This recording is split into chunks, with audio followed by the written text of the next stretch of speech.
Começa agora mais um Letrando, o podcast produzido pela plataforma de leitura Elefante Letrado. Neste episódio, Sheila von Tobel, jornalista e fundadora do Elefante Letrado, recebe Anete Baldi e Elaine Maritza, editoras de conteúdo, para um bate-papo sobre temas difíceis na literatura infanto-juvenil.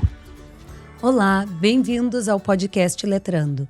O bate-papo de hoje é com uma dupla da pesada. As duas já estiveram aqui conversando comigo e são duas maravilhosas. São as editoras do Elefante Letrado e de outros livros, de outras editoras. A Anete tem a própria editora, Projeto Anete Baldi, e a Elaine Maritza, nossa editora maravilhosa. Duas pessoas extremamente competentes e que a gente admira muito e que ama ter aqui do nosso lado. É uma segurança. Gurias, obrigada por terem topado bater esse papo. E hoje a gente vai falar sobre alguns temas um pouco mais polêmicos, mas que a gente está sentindo necessidade de falar sobre isso, porque polêmica a gente tem que conversar, debater, entender e aprender, né? Então eu quero começar perguntando para vocês o que são livros polêmicos, como que se cria essa história de repente um livro que sempre foi lido, do nada ele vira extremamente polêmico.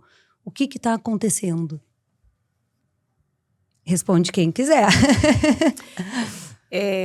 Bom, eu acho que a gente está cada vez mais passando por uma revisão histórica, né, de vários temas, né, como feminismo, machismo, racismo, direitos humanos, e tudo isso nos faz mais alertas, né, nos torna mais conscientes, né, do que é certo, do que é errado, do exercício de pensar sobre as questões da vida, né?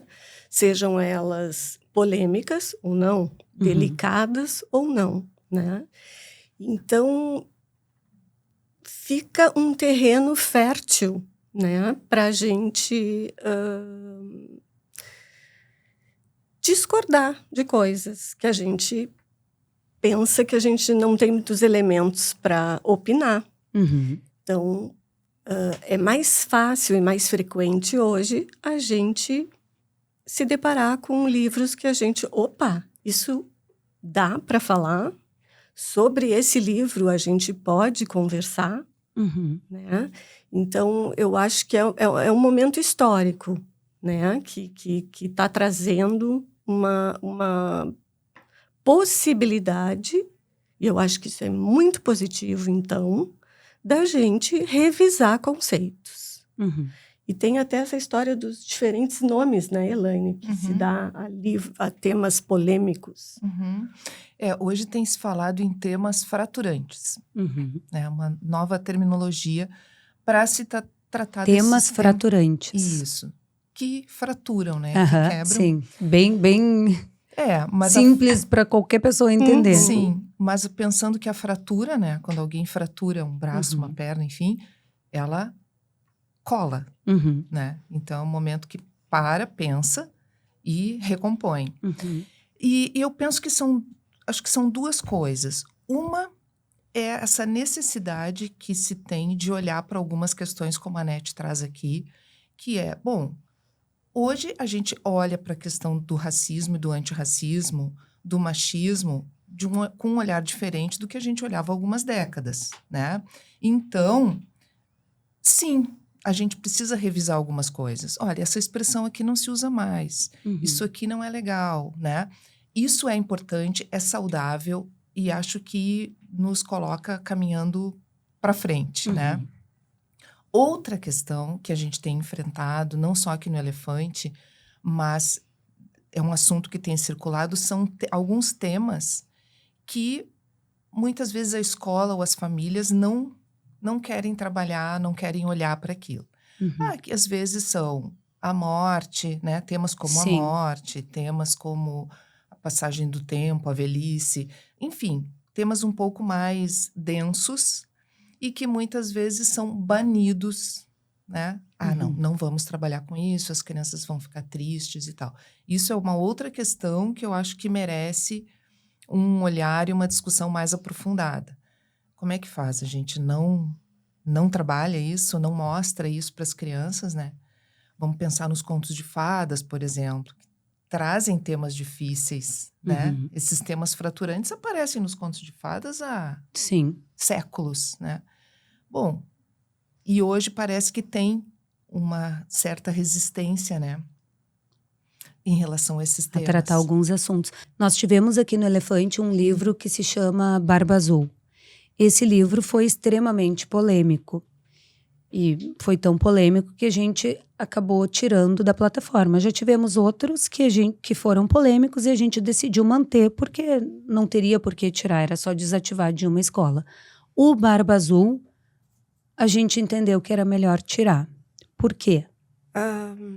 Eu acho que tem a questão da faixa etária, né? A gente, até o ano passado, tinha apenas...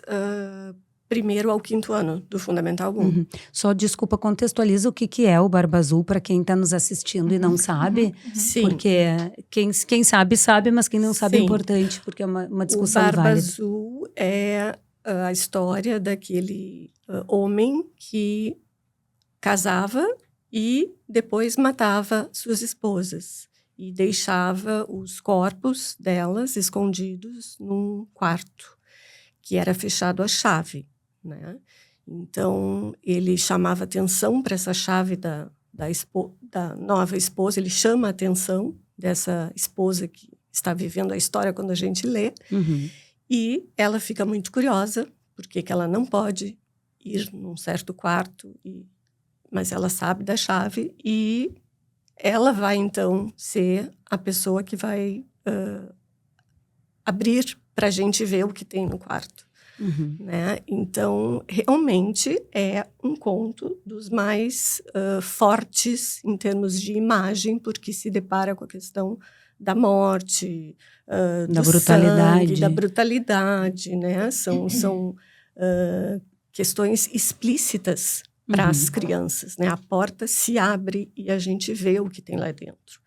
Então, independente do final feliz do conto, é forte. E considerando que o Elefante, até o ano passado, tinha de 1º ao 5º ano do ensino fundamental apenas, a gente achou por bem retirar da plataforma. E nosso plano agora é recolocá-lo de volta na plataforma, porque é uma obra muito bem editada pela editora Iluminuras, que é nossa parceira, e nós vamos recolocá-la para o nível Fundamental 2, 6º ao 9º, porque é uma obra importante do acervo literário universal, né? Então, as crianças mais velhas, os jovens, têm condições, né, emocionais de já conversar sobre o tema da morte. Pois é, e por que é importante conversar? Tá, eu entendo que é importante conversar sobre o tema da morte, mas essa brutalidade no jeito que traz nesse conto, por que é importante trazer isso para as crianças? E é uma obra conhecida mundialmente, né? Não fomos nós que inventamos. Não. Então é importante deixar claro. Eu acho que tem 2 questões que a gente tem que abordar. Uma delas é com que bagagem as crianças e os jovens leem os contos. Não é com a mesma bagagem nossa de adultos. Então, talvez o nosso horror, ele seja maior do que o horror das crianças e dos adolescentes, né? Porque a bagagem deles é outra. Nós já vivemos muitas coisas que levamos para dentro daquele conto, ao passo que as crianças ainda não têm tudo isso. E outra coisa que eu acho que é interessante é pensar no valor simbólico desses contos, né? Então, por exemplo, o que acontece com essa personagem? Ela abre o quarto e ela se depara com o horror, né? Ela vê aquelas mulheres todas, aqueles cadáveres das mulheres anteriores, né? E ela, então, toma uma atitude e ela se salva. Então, simbolicamente, quando ela enfrenta o horror, quando ela enxerga o quarto, ela se salva. Ela consegue se salvar. Então, sobre isso de simbolicamente, isso é importante, a gente olhar para as coisas, né? Conhecer, se deparar, enfrentar, para poder se salvar, né? Em tudo na vida. Sim. Exato, e até sobre essa questão dos contos e dessa simbologia, porque os contos de fadas estão repletos dessa questão da simbólica, né? Por isso eles são psicanaliticamente, né, considerados como elementos essenciais para as crianças e para a leitura de vida, para a vida, né? Então, na obra da dupla Corso, né? A Diana e o Mário. A Diana e o Mário Corso, eles... como é o nome da obra? Divã? As Fadas no Divã. Eles, na introdução, a Diana... Bom, os dois falam sobre a questão da caixa de ferramentas, né? Eu adoro essa metáfora. É como se as histórias fossem a caixa de ferramentas para a criança. Então, a leitura dessas histórias todas, desse acervo universal dos contos de fadas, são histórias essenciais para a criança poder, quando precisar, abrir a sua caixa e dispor das ferramentas necessárias para alguma coisa no seu futuro, das relações que ela vai fazer, porque o que ela lê, ela vai internalizar e ela vai fazer a sua própria elaboração, né? Não é... literal. Ela não, exato. Não é literal. Então, essa caixa de ferramentas é um presente. É um tesouro. É um tesouro que a gente tem que dar e garantir para essas crianças, porque é isso.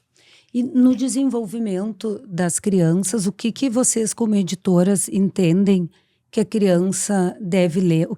Quais são os gêneros que a criança precisa conhecer no Fundamental 1, nessa primeira janela, nessa primeira gigante janela de aprendizagem, que é o Fundamental 1?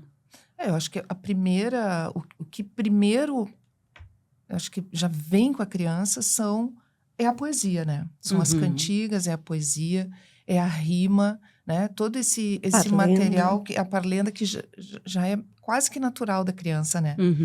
E trabalhar com isso ali no começo é muito importante. Mas acho que todos os gêneros, né? Ao longo do Fundamental 1, todos os gêneros. Tudo que pudesse oferecer para a criança, contos de fada, fábula, poesia, os contos contemporâneos, enfim, né? Inclusive tudo. biografia. Inclusive biografia, né? Inclusive biografia, acho que é bem importante esse gênero. Né? E o que mais que nós temos de livros polêmicos? Essa semana nós tivemos algumas questões aqui com o livro Justo e Bacana, por exemplo. Sim. Qual foi a polêmica que se criou no livro Justo e Bacana? Sim, na verdade, o livro... São duas crianças que chegam da escola, sujos, suados, e não querem tomar banho. Então, dão uma enrolada na mãe e não vão tomar banho. Aí a mãe insiste que eles têm que tomar banho. E eles fazem uma campanha contra o banho diário, né? E aí, que é um tema que as crianças adoram, diário, né? Da casa de toda a família no mundo. E as crianças adoram. E que se repete todos os dias. Trabalhar com isso, com histórias com que tem banho. E eles fazem essa campanha, enfim. E a ilustradora, numa sacada muito genial, ela diz assim, na cena, né? Que aparece um quadro do Renoir, que chama Banhistas na Floresta. Então, ela apresenta esse quadro e diz, essa história de banho diário, o texto diz, né? Essa história de banho diário vem de muito longe. E aí mostra aquela cena do Renoir, lá de... Não tenho a data certa, mas muito antigo. Então, essa cena em que as pessoas estão, obviamente, sem roupa, porque são banhistas na floresta, um quadro do Renoir causa polêmica, né? E uma cena da menininha, né, da história, correndo de costas, um desenho da menininha correndo de costas indo para o banho, a menininha está sem roupa. Bom, mas a gente toma banho sem roupa, Sim. na verdade. Então, e o livro é super bacana, é um livro da Cristina Dias, ilustrado pela Rita Taraborelli. Sim, um livro lindo, super bacana. Amor! E assim, eles vão pra banheira e aí tem toda uma coisa da imaginação, eles imaginam coisas, um tubarão, isso, aquilo com os brinquedos deles. É lindo o livro, é lindo. Uhum. Então não se pode pegar uma cena ali do livro, que, Sim. aliás... Histórica, né? Por favor, né? Então a criança não pode ir num museu, então. Não pode ir num museu. E veja que esse quadro, essa foto desse quadro, abre uma janela, né, de conversa também, de falar desse pintor, de trazer... Então, assim, enriquece a sala de aula. Sim. Então, assim... Exagerando, poderia até estudar a história do banho. A história do banho, exatamente. Então... Sim, então vocês se deparam no trabalho com situações assim e como equilibrar o que de fato pode causar muito mais incomodação do que prazer para nós enquanto equipe, enquanto empresa, enquanto editoras. Quer dizer, o que a gente quer é que as crianças tenham prazer lendo e que as famílias e os professores tenham esse mesmo engajamento e encantamento. Como a gente equilibra isso de entender, não, ok, tem razão, não, mas isso aqui, pelo amor de Deus, sabe? É uma coisa tão comum, tão... As crianças escutam tantas músicas, tanta besteira, falam tanta coisa. A gente sabe aqui pelo suporte da empresa que a gente recebe muitos áudios das crianças, muitas declarações de amor, coisas muito fofas, mas a gente recebe, assim, palavras bem pesadas também. Então, as crianças estão expostas a tudo isso no mundo. E aí, de repente, uma coisa que a gente julga tão simples vira uma polêmica para alguém, para alguma família ou para alguma escola. Como é que a gente equilibra isso? Vocês que são as donas da palavra e têm a chave do cofre da biblioteca, como é que vocês fazem isso? Eu acho que a questão da ler para se divertir e ler para ter prazer é lá no final, né? Eu acho que nós, que trabalhamos com formação de leitores, a gente tem que provocar as crianças, né? E a leitura tem que servir para várias coisas. Para divertir, para fazer pensar, para estranhar a linguagem, né? O estranhamento é um elemento essencial para fazer mover o pensamento da criança, né? Então, nós como editoras, como curadoras, né, do acervo do Elefante e como tendo a responsabilidade social que é oferecer obras de leitura e literatura para crianças e jovens, a gente entende que a gente tem que insistir na permanência de obras que, mesmo sendo estranhas, mesmo tendo temas fraturantes, ou que eu não gosto muito dessa palavra, eu gosto dos temas da vida. Temas da vida. Porque a vida não é sempre alegre e bela. Sim. A vida é tensa, a vida é muitas vezes horrível, a vida tem cenas de sangue também, né? Então, eu acho que através dos livros e da literatura, a autora Sarah Bertrand, uma chilena, ela diz que a literatura é conversa e que o livro é sempre uma pergunta, né? Então, o livro, esse encontro com o livro, nos possibilita entrar numa conversa com a gente mesma, né? Se eu estou lendo sozinha em casa ou mesmo na escola, e com outros. Uma conversa com outras pessoas para debater, trocar opiniões, impressões, dizer eu gosto, eu não gosto, não concordo, eu nem sei o que é isso. Sim, traz uma reflexão importante de temas que talvez a pessoa não... Só retomando, eu acho assim, muito importante que a gente, com essa função, insista em equilibrar, sim, os divertidos, alegres e lindos com aqueles mais tensos, mais profundos, mais intrigantes, mais desafiadores, né? O acervo tem que ter esse equilíbrio. Sim. Eu penso que a gente precisa ter ali esse cuidado com a linguagem, nós precisamos ter um cuidado com a ética, né? Então, todas essas questões entram na hora de uma escolha, de uma decisão. Esse livro vai entrar na plataforma, não vai entrar na plataforma. Mas eu concordo plenamente com a Anete, temos que apresentar textos mais desafiadores. E eu estava lembrando agora, enquanto a Anete falava, também do texto da Diana e do Mário Corso, As Fadas no Divã, em que eles falam que a criança se sente muito atraída pelo desconhecido, pelo medo. Até tem uma história que, nem sei se eu contei no outro podcast, mas que eu acho que é bem emblemática. Uma escolinha infantil, uma amiga trabalhava nessa escola, e eles foram escolher o padrinho da biblioteca. Um personagem, as crianças votaram, um personagem que seria o padrinho da biblioteca. E o personagem escolhido foi o lobo. As crianças escolheram e disse que não teve para ninguém. O lobo disparou em primeiro lugar. E aí a Diana e o Mário falam disso, e o Bruno Bettelheim também, na Psicanálise dos Contos de Fadas, fala sobre isso. Sobre essa atração da criança pelo medo, por aquilo que ela não conhece, né? Então a literatura ela vai entrar também para as crianças e até para os adolescentes como uma simulação da vida, né? Como lidar com questões da vida. Se a gente vê duas crianças brincando, a gente ouve, né? Elas dizem, agora eu era mãe e tu era filha. Né? Nesse exercício do pretérito imperfeito aí do era, essa possibilidade, vou experimentar ser tua mãe, tu vai experimentar ser minha filha.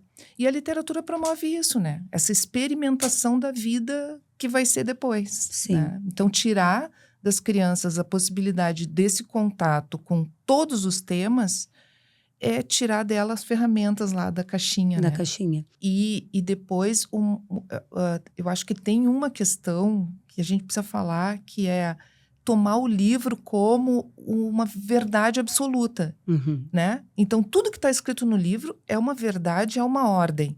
E a criança vai ler aquilo e ela vai sair copiando exatamente o que está no livro. Isso não é verdade, né? Não é. É verdade. Exatamente. A gente tem que dar e perguntar, né? E a criança tem que trazer o que ela interpreta, né? E é isso. E vocês acham que existe algum tema que a gente não deveria de forma nenhuma conversar com as crianças ou ter livro sobre algum tema específico com crianças pequenas? Eu acho que tem uma questão que eu falei antes e que eu retomo agora, que o adulto se assusta mais do que a criança com alguns temas, tá? E muitas vezes se ele me perguntar o que eu vou dizer? E eu, nas formações que eu dei para professores, eu sempre dizia assim, devolve a pergunta. Né? Mas criança pode namorar? O que tu acha? E aí tu vai ouvir o que aquela criança vai te dizer, e se tu estiver dentro de uma sala de aula com 30 crianças, 25 crianças, tu vai ter ali, né, uma riqueza de... O que essas crianças vão trazer? Cada um vai dizer uma coisa diferente, né? E ninguém precisa dar uma resposta final. O professor não podia dizer, bom, então, criança não pode namorar porque... Deixa aquilo formigando na cabeça deles, né? Então, eu acho que nesse sentido, qualquer tema pode ser trabalhado se for respeitada o jeito como a criança recebe o texto, ou seja, a recepção da criança. O nível da criança, o pensamento da criança naquele momento. Dela, né? Como é que ela recebeu aquilo? Então, tu pergunta e ela vai te dizer. Não vai ser tu que vai dizer, olha, assim, assim, assim. Espera ela te devolver, né? E vocês já deixaram de editar um livro por achar que seria polêmico demais? Não, nunca. Inclusive o contrário. Por ser polêmico demais, que eu gostei de editar. Tem um livro que é clássico no nosso catálogo, que é A Raça Perfeita, que também faz parte do Elefante Letrado. E é um livro bastante polêmico. É um livro que fala sobre a ética na ciência, né? Então, é um cientista que ele tem uma imagem, um rosto desfigurado, porque ele não está claramente nomeado, né? E ele faz experimentos com animais numa máquina até encontrar a raça perfeita. É uma questão altamente importante para a gente discutir, né? Essa ideia hoje e sempre, né? Não só a questão da ética na ciência, das modificações que os cientistas fazem com os elementos humanos e não humanos, né? Em laboratórios, mas também a questão da raça, essa ideia de poder discutir, né? E tem uma história que, assim que saiu publicado esse livro, 20 anos atrás, 2004, eu recebi uma ligação de um professor universitário dizendo que ia processar a editora porque aquele livro tinha que sair do mercado. E eu disse, olha, eu tanto não concordo que eu publiquei e a obra permanecerá no mercado. Os leitores é que dirão a sua versão, né? É uma obra que não vende muito, mas ela recebeu os 2 prêmios nacionais mais importantes. Ela ficou finalista do Jabuti e ela recebeu o prêmio Hors Concours da Ângela Lago, né? Por livro de imagem. Né? Então, assim, eu me sinto orgulhosa como editora de ter esse livro no catálogo. Eu acho que é uma coragem de colocar um livro que a gente sabe que é polêmico no mercado. Falando em livros polêmicos, que é o nosso tema, hoje tem muitas expressões que não se usam mais, porque a gente aprendeu que, com o passar do tempo, a gente usava expressões que hoje já não são mais aceitas. Nós temos cantigas. Nós temos, por exemplo, uma cantiga que é dos índiozinhos. 1, 2, 3 índiozinhos. Hoje, existe um entendimento que essa cantiga talvez tenha que desaparecer, porque pode ser ofensivo chamar as crianças de índiozinho. O que vocês pensam sobre isso? Eu acho que essa é uma questão... A gente até já discutiu isso, eu e a Nete já conversamos sobre, né? Que tem o certo, o aceitável, seria chamar de indígena, né? E não de índio, porque índio vem lá do tempo da colonização, né? Enfim, da chegada dos portugueses, etc. Mas tem alguns indígenas que ainda utilizam o termo índio, né? E talvez o que se deva fazer era consultar pessoas que tenham esse lugar de fala, como a gente diz, né? Sim. Que sejam indígenas, que sejam estudiosos dessas questões, para nós enfim, calçarmos a nossa decisão. E será que não tem uma licença poética para isso? Pois é, talvez sim. Acho que sim, assim como eu atirei o pau no gato também, né? Que isso é uma cantiga, da cultura popular e que também pode ser ofensivo pelos direitos dos animais. Sim. Mas eu acho que sim, que talvez um indígena possa confirmar para nós que não tem problema nenhum, para a gente ficar mais tranquila, mas eu acho que não tem problema. Eu defendo a permanência da cantiga Tirei o Pau no Gato, até para a gente poder dizer, ai, que brincadeira, né? Bem maldosa essa. Alguém aqui atira pau no gato? Não, né? Só que a gente canta essa brincadeira, porque os nossos avós cantavam, os avós dos nossos avós também. Sim, faz parte da cultura popular. Exato. Bom, gurias, a gente já está há meia hora nesse bate-papo. Tem alguma coisa que eu não perguntei que vocês acham importante, relevante a gente falar? Com relação a esses livros e temas polêmicos? Bom, eu acho que surgiu uma polêmica também, por exemplo, de um autor, o Roald Dahl, né? Que ele já é falecido e os editores, né, resolveram mexer no texto, né? Porque ele é conhecido por uma forte ironia, um humor bem sarcástico, né? E pode não ser politicamente correto o humor dele hoje, né? Nessa linha toda que a gente está falando. Mas ele é um autor maravilhoso, né? Então, eu discordo